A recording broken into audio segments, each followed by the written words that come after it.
Hello, everyone. This is Sebastian, and welcome to the fourth episode of the Storytelling Podcast here on KWDC 93.5 LPFM Delta College Radio. Just as I teased last semester, I am bringing back the Storytelling Podcast, this time with a brand new batch of episodes for you all to listen to throughout this semester. Before we dive in, I want to take a moment to sincerely thank everyone who tuned in to the first 3 episodes last semester. Your time, support, and feedback meant more than you know, and they played a huge role in bringing this next chapter to life. Now we return to the brand new episode of Storytelling Podcast. Originally, this episode was planned to cover 2 major topics, but after giving it some thought, I decided they deserve more room to breathe. So yes, this episode will officially be a 2-part episode, with the second half airing later on this month. Trust me, you don't want to miss this one. So sit back, relax, and get ready as we dive into the latest episode of the Storytelling Podcast, What Makes a Story Good? In this episode, we're diving into what truly makes a story work. Great storytelling isn't just about flashy moments or exciting plots. It's about how key elements come together to keep an audience invested from beginning to end. We'll break down 10 essential components, including compelling characters, clear goals, meaningful conflict, emotional impact, immersive world building, strong themes, effective pacing, real-life consequences, mystery, and satisfying endings. Together, these elements form the foundation of powerful storytelling and help explain why certain stories resonate with us long after the final pages turn or when the screen fades to black. Jumping right into it, we're going to start with compelling characters. A good story truly lives or dies by its characters. Plot, world building, and action can grab attention, but it's the characters that make the reader stay. If the audience doesn't feel something for them, the story loses its impact. Some things to keep in mind is that emotional connection is key. Readers should care about the characters on some level, whether that means rooting for them, despising them, or being genuinely afraid of them. Another thing to include is strong reactions. Whether it's love, hatred, fear, admiration, or often frustration, it all counts. Any strong emotion means that the characters feel real to people, and that's what usually makes them memorable. Characters often drive the story. Their choices, their flaws, and motivations should push the plot forward, not the other way around.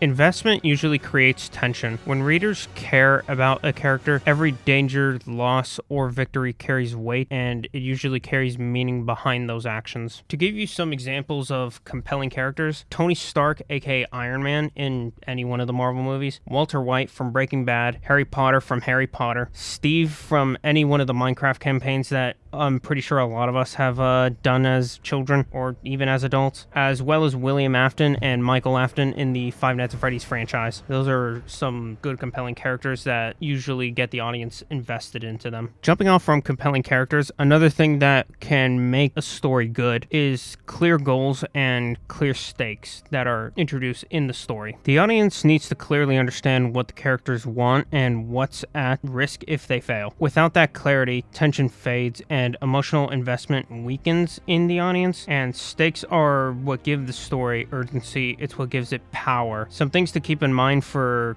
clear goals and stakes.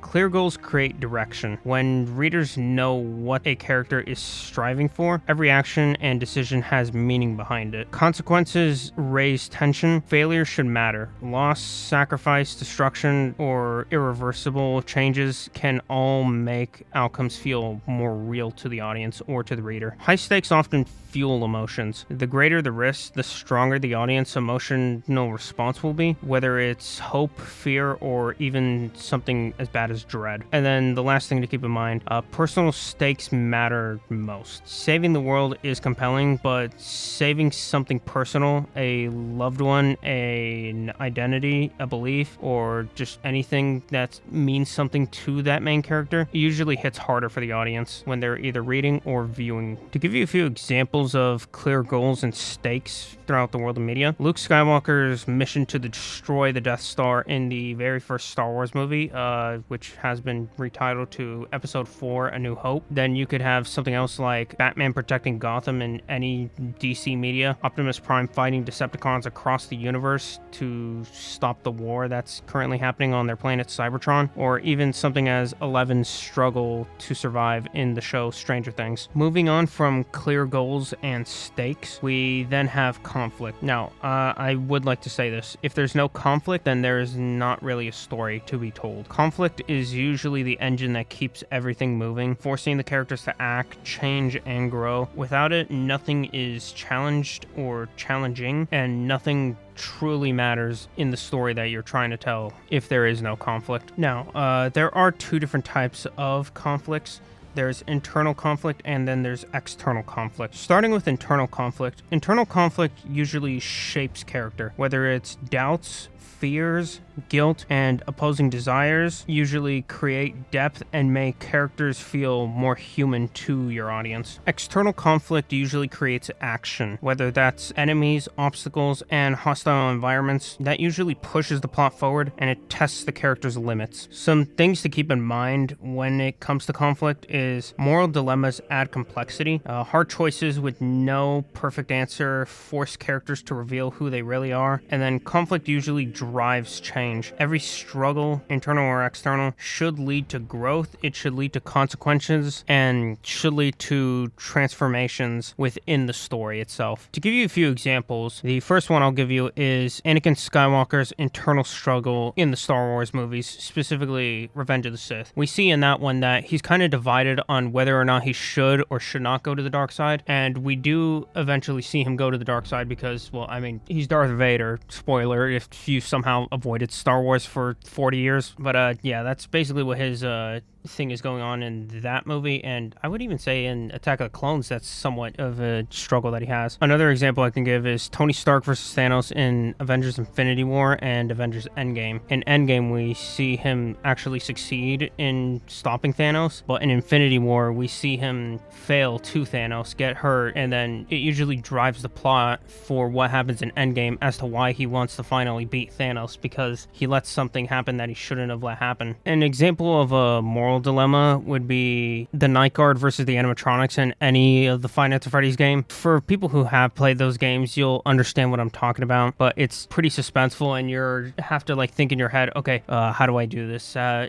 gotta make sure he stays there. I gotta make sure he stays there. Wait, they're coming closer to the office. You know, stuff like that. Another version of conflict that is pretty much well known is Harry Potter versus Voldemort in pretty much the entire franchise of Harry Potter, because, well, I mean, that's the big bad. It's Voldemort. Moving on from the conflict, we have the emotional impact of the story. A great story doesn't just tell, but it makes you feel for these characters and for the story that you're listening to. The strongest stories linger because they usually stir up emotions. They create a connection between the audience and the characters for whatever journey the characters might take within the story that the audience could latch onto. Some things to keep in mind when you're wanting an emotional impact in your story. Invoke a range of emotions, whether that's excitement, fear, sadness, hope, anger. Each emotion should pull the readers deeper into the story that they're viewing or reading. Emotional stakes usually enhance the engagement of a story. When readers feel what's happening, victories are often sweeter and losses usually hit harder. Empathy usually drives connection. Feeling for the characters, whether you love or hate them, keeps the audience invested in the story that you're telling. Emotions linger beyond the page. Usually a story that moves you stays with you longer, sparking reflection long after it's finished. Some examples I can give of emotional impacts are Tony Stark's sacrifice in Avengers Endgame. A lot of people are sad that Iron Man passed away in Endgame.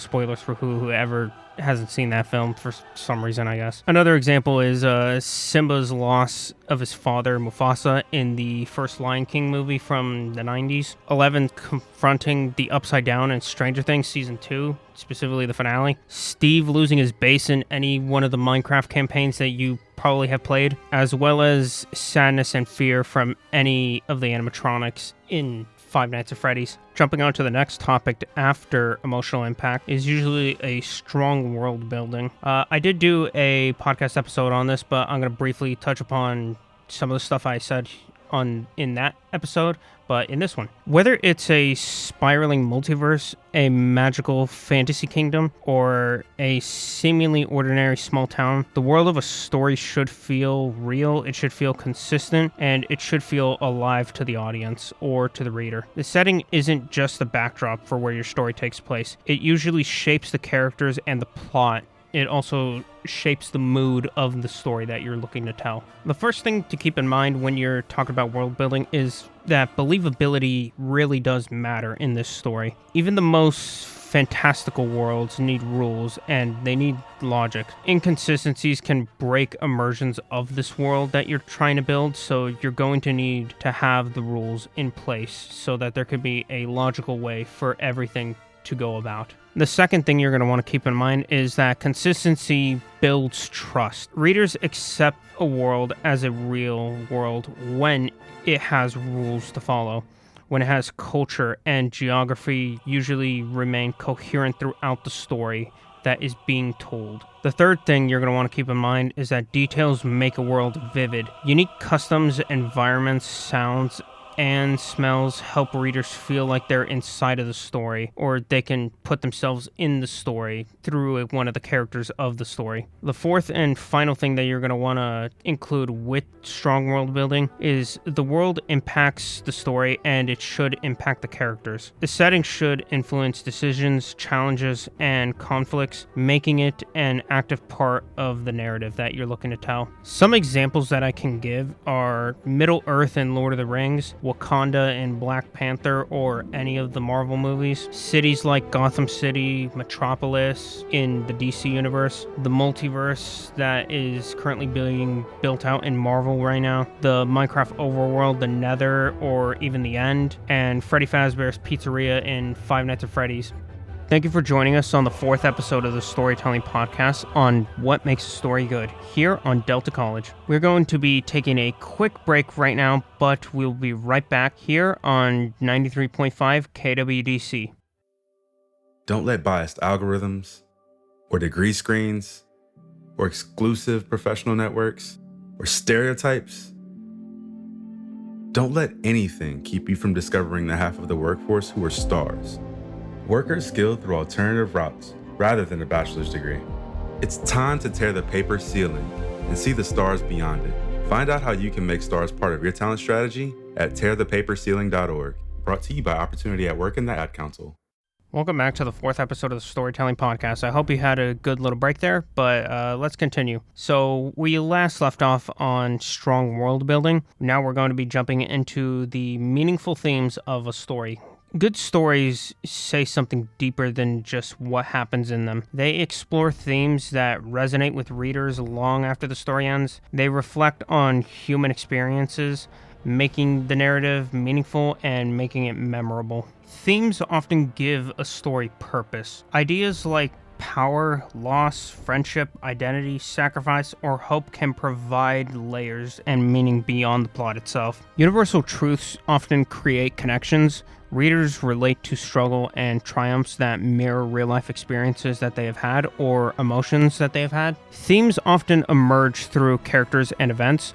A story doesn't need to tell its message. Just simply showing it through choices, conflicts, and growth is usually more powerful to the audience or to the reader who are viewing this story. Depth often makes stories memorable. Whether a story explores something larger than itself, it sticks to the reader and sparks reflection within that story to the reader. Some examples that I can give of meaningful themes is friendship in Harry Potter, the identity in Spider-Man Into the Spider-Verse, redemption in Star Wars Return of the Jedi, perseverance in Minecraft survival mode whenever you're playing Minecraft survival mode, and sacrifice in Avengers Endgame. Moving on from meaningful themes, we go into the pacing now. A well-told story knows how to control its pace. Balancing quiet character moments with fast-paced action or tension usually keeps the readers engaged in the story that is being viewed. Slowing down usually builds depth within the story. Introspective scenes, dialogue, and personal interactions let readers connect with characters and understands their motivations that are in the story. Speeding up usually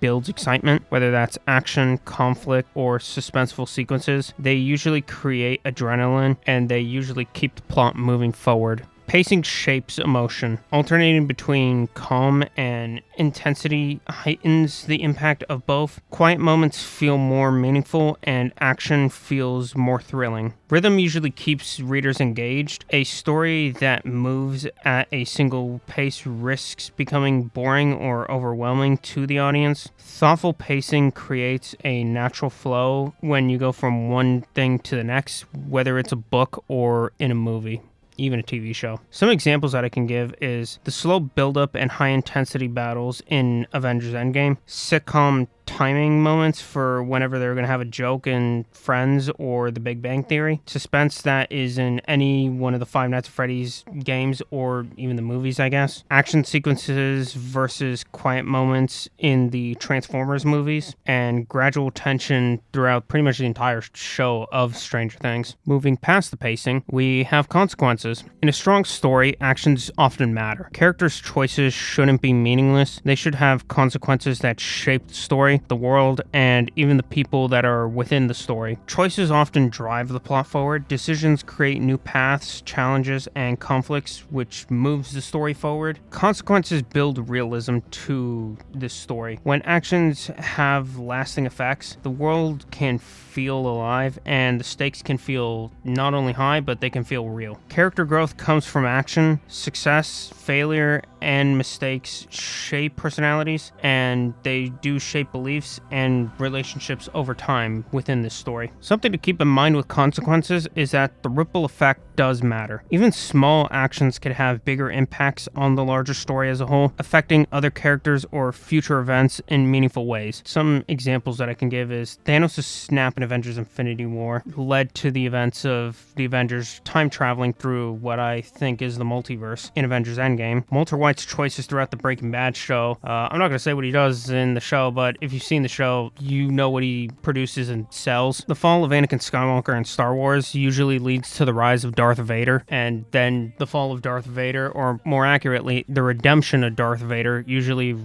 goes back to him being Anakin Skywalker. Steve's building and destruction in Minecraft, and then William Afton's past actions in the FNAF lore. Usually what he does, I'm not going to say what he does early on in the games, or not the games, but the timeline, but it's through those actions that his son Michael Afton and his business partner Henry Emily usually have to be the ones to stop him in the end, and they do put an end to him in Five Nights at Freddy's 6, which I believe is called Freddy Fazbear's Pizza Simulator. For this next topic, moving on from consequences, I would say that this is probably one of the more bigger ones to keep in mind: mystery and curiosity. A compelling story often sparks curiosity. It leaves the audience with questions, mysteries, or conflicts that make them eager to keep turning pages or watching scenes unfold to discover those answers. Mystery drives engagement. Unanswered questions about characters, events, or the world keeps readers invested in the story that they're immersed in. Foreshadowing and hints often create anticipation within the reader. Subtle clues and unresolved threads encourage the audience to think ahead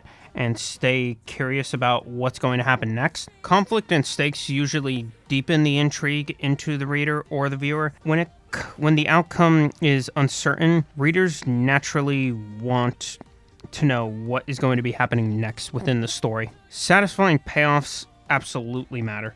Questions often create tension and expectations for your reader, and resolving them thoughtfully rewards the audience and strengthens the story with what you have added. A few examples that I can give is the identity of Joker's mastermind plans in The Dark Knight, the mysteries in the Five Nights at Freddy's lore about the missing children, as well as the whole timeline, because it's been, I don't know, close to 12 years now, and people are still trying to piece that thing together. And then Darth Vader's past in Star Wars is another one, if you're just watching the original trilogy. And then the hidden secrets that you can find in the worlds of Minecraft. And what I mean by that, because I'm pretty sure no one really pays attention to what's happening in Minecraft other than just playing the game. There are hints and clues to like ancient things that are in the game, whether it's the shipwrecks that you find in the ocean, the many temples that are in the games, or even the end cities, because there's remnants of something that was once there. Now, moving on from the mystery and the curiosity, the final thing that I'm going to touch upon is a satisfying ending. Now, I don't really want to say a lot about this one because I do plan to have this topic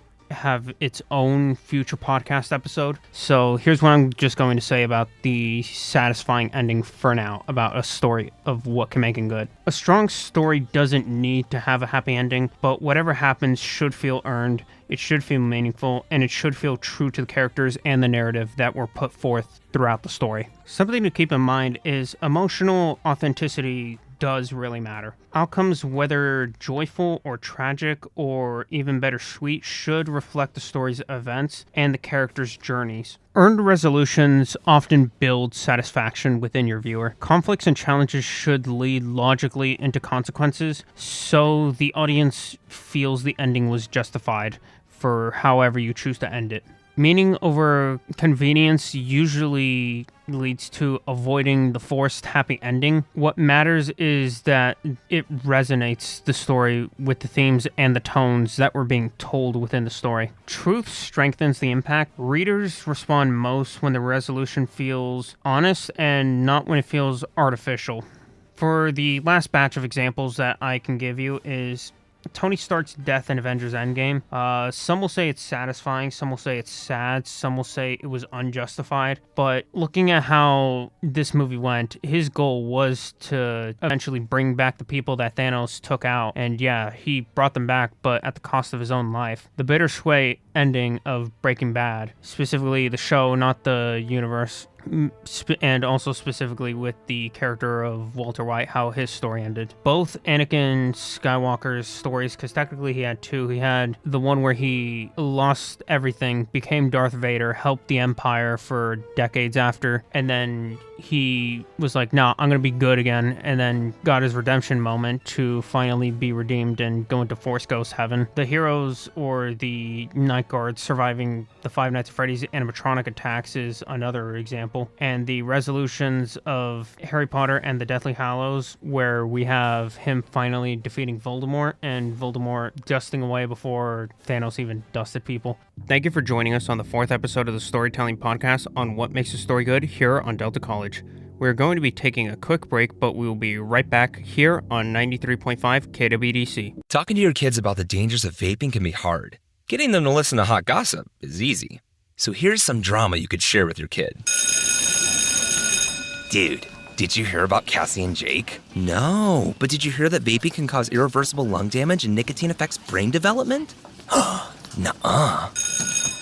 You don't need to gossip if you want to have an open conversation about vaping. So if you want to get tips on when and how to talk to your kids, visit talkaboutvaping.org. Brought to you by the American Lung Association and the Ad Council.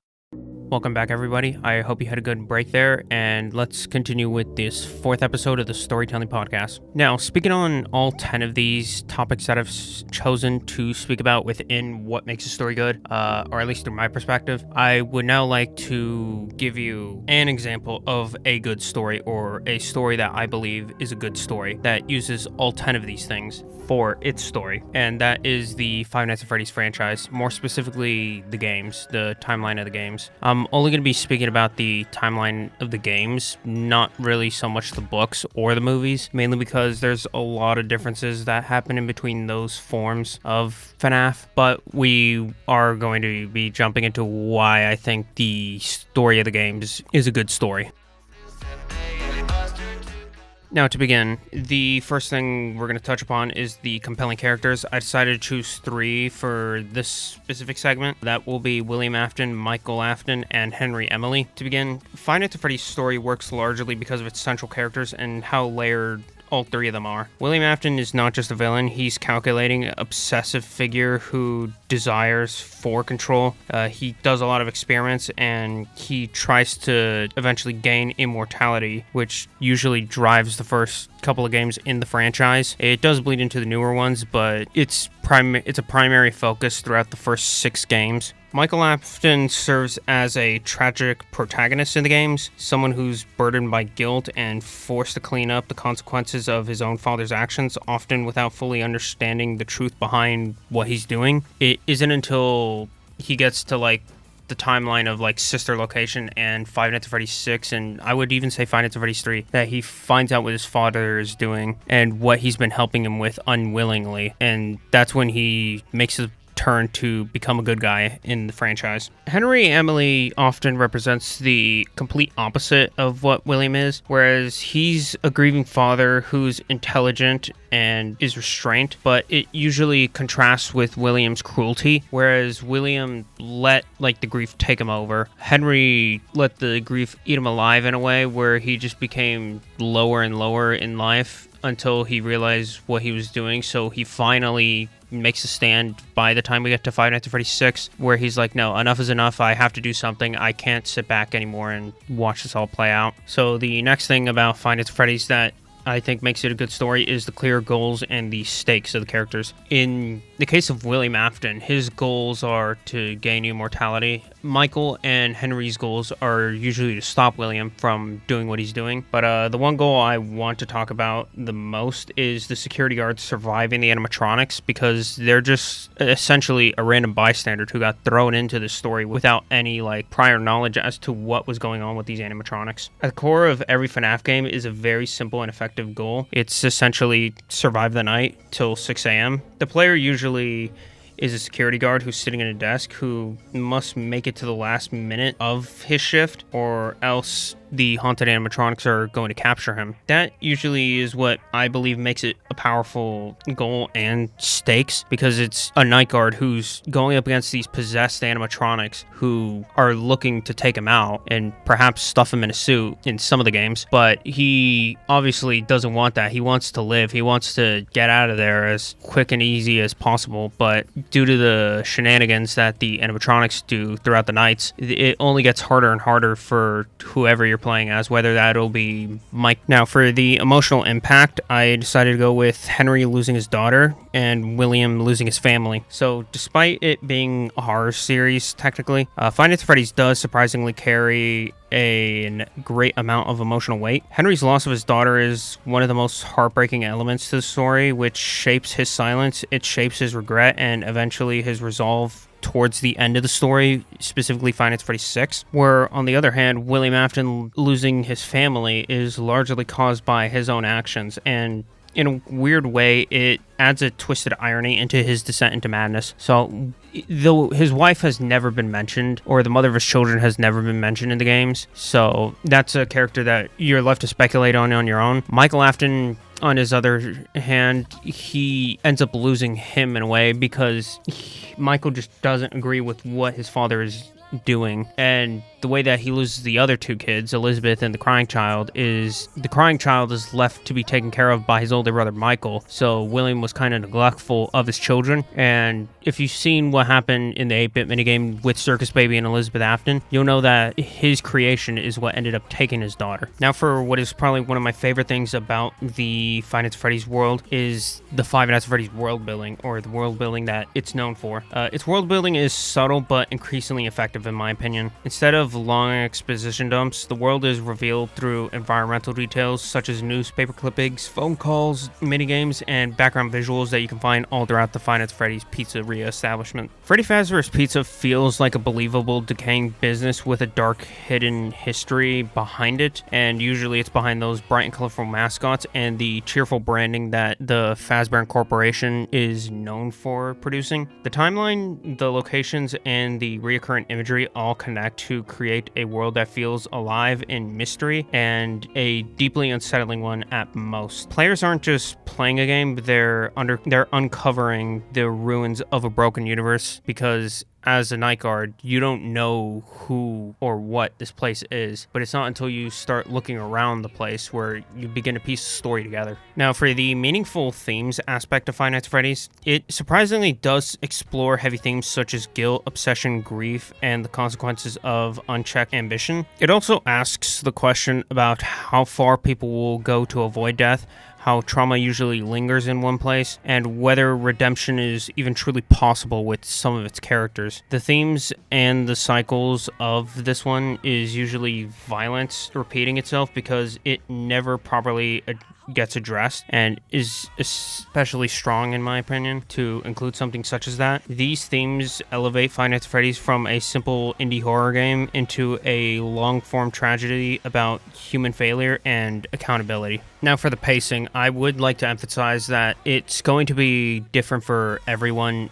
who chooses to learn or play the game Five Nights at Freddy's for themselves, but essentially, it's one of those rare franchises that is a go-at-your-own-pace story. One of Five Nights at Freddy's greatest strengths, I would say, is the pacing, on top of the other strengths that it has. The games themselves are intense and fast-paced, but the story unfolds slowly over the years across multiple titles. Players usually can engage with the lore as deeply or as lightly as they want. You never really feel forced to understand everything all at once with this franchise or this story, because it's all told to you in a way where it's like you can, if you're on one game specifically, like let's say you're on Five Nights at Freddy's 3, you can take as much time as you want to dissect that story and to find the hidden details and like everything before moving on to the next game. So I would say that it's probably one of the strongest things to have a go at your own pace story, because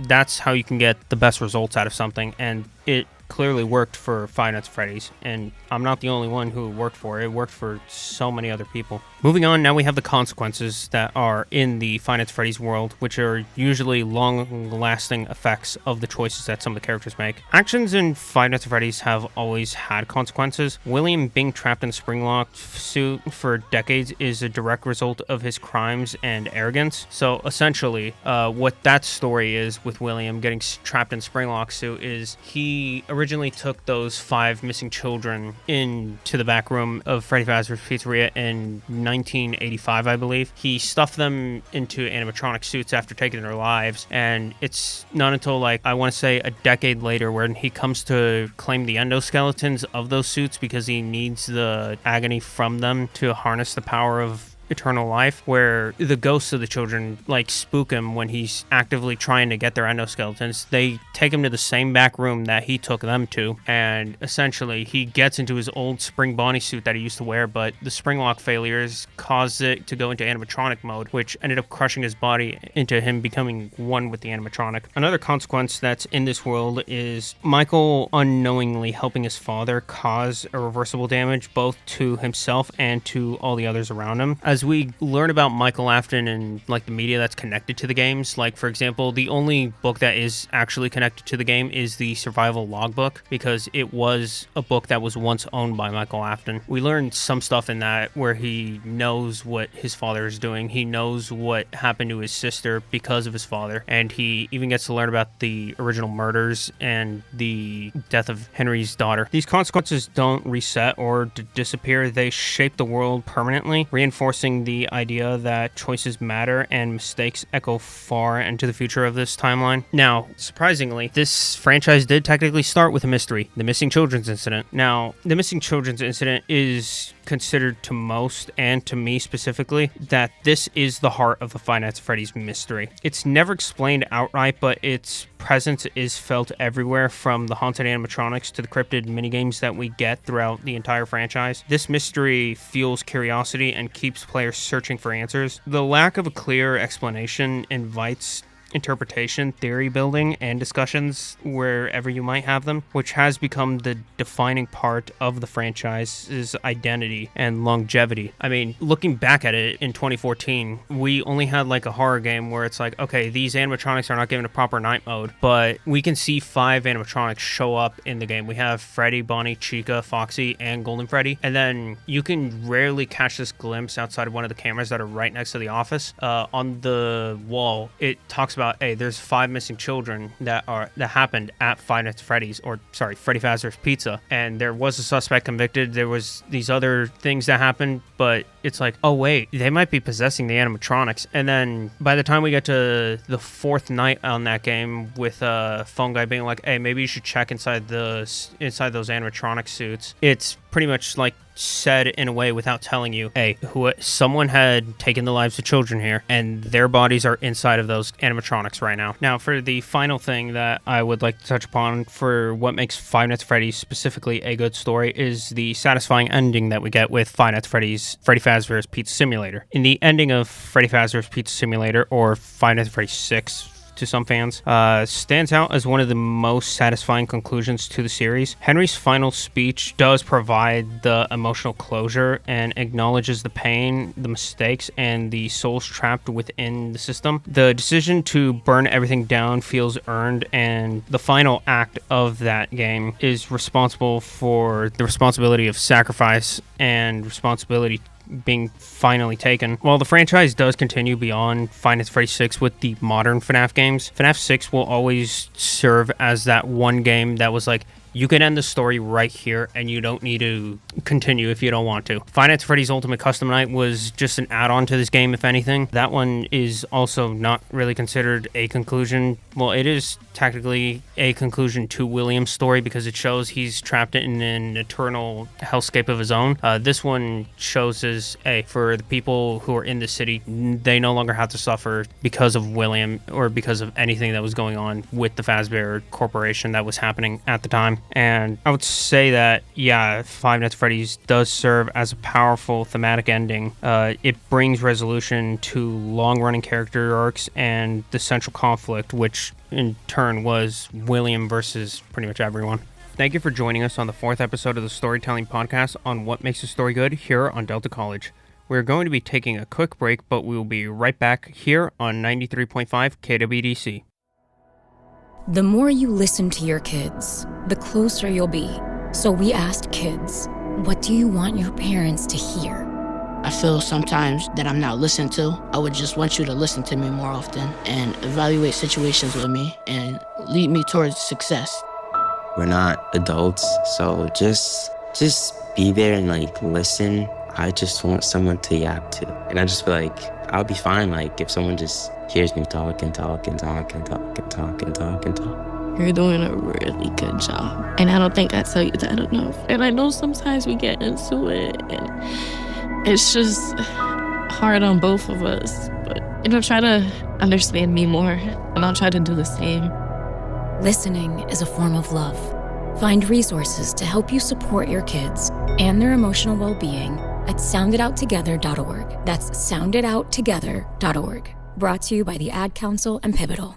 Well, everyone, that's going to be it for this podcast episode on the Storytelling Podcast. Thank you so much for joining us on the Storytelling Podcast today. This was the Storytelling Podcast, episode 4, What Makes a Story Good. Before we wrap up, I want to take a moment to thank you all for listening to this episode of the Storytelling Podcast. Your time and support truly means a great deal to me, and I hope today's discussion gave you something useful to take in with you into your own creative work. Be sure to join us next time where we'll be continuing to build on what we've stated and dive even deeper into the art of storytelling. You won't want to miss what's coming up next because what's coming up next, instead of what makes a story good, we're going to be looking at the complete opposite of that, what makes a story bad. And I may or may not have a guest on for that show. So anyways, thank you, and I'll catch you all next time. The Storytelling Podcast has been a production of KWDC 93.5 LPFM, Delta College Radio. This program is made possible by listeners like you. Programming is produced by the students, staff, and faculty of Samuel Keene Delta College's Digital Media Department and supported by the Delta College Department of Arts and Multimedia, the Career Technical Education, and the Workforce Development Office, and the State of California. Thank you for listening.